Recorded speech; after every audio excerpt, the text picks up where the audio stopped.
আজ আমি তৈরি করব ভেজিটেবল বিট রোল। এর জন্য নিয়ে নিয়েছি কিছু সবজি আর সবজিগুলো কেটে টুকরো করে নিয়েছি। তো মিক্সি জারে এখন দিয়ে দিলাম বিট, গাজর, কাঁচা লঙ্কা আর কয়েক টুকরো আদা। তো এদিকে কড়া গরম হয়ে গেছে, দিয়ে দিলাম কিছু ফোড়ন, তেজপাতা, শুকনো লঙ্কা, গোটা জিরে।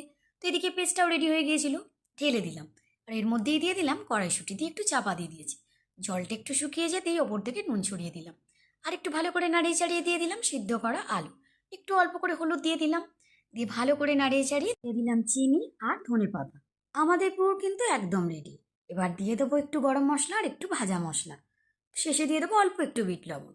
তো এদিকে পুরটা ঢেলে দিলাম, আর পুর কিন্তু ঠান্ডাও হয়ে গেছে। কয়েক পিস স্লাইস ব্রেড আর ব্রেডগুলো সাইডগুলো আমি কেটে ফেলে দিলাম। আর এবারে পুর ভরে রোলগুলো রেডি করে নিলাম। এদিকে রেডি করবো ব্যাটারের জন্য প্রথমেই দিয়ে দিলাম কর্নফ্লাওয়ার, ময়দা আর গোলমরিচের গুঁড়ো। অল্প অল্প করে জল দিয়ে ব্যাটারটা রেডি করে নিলাম।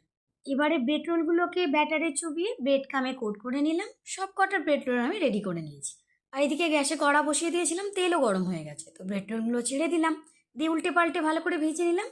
আমাদের কিন্তু একদম ভাজা রেডি হয়ে গেছে। তুলে নিলাম প্লেটে, এবার ট্রেতে সাজিয়ে দিলাম। পুরো শসা, টমেটো কেচাপ আর চিলি সসের সঙ্গে সন্ধেবেলাটা কিন্তু আমাদের একদম জমে গেল।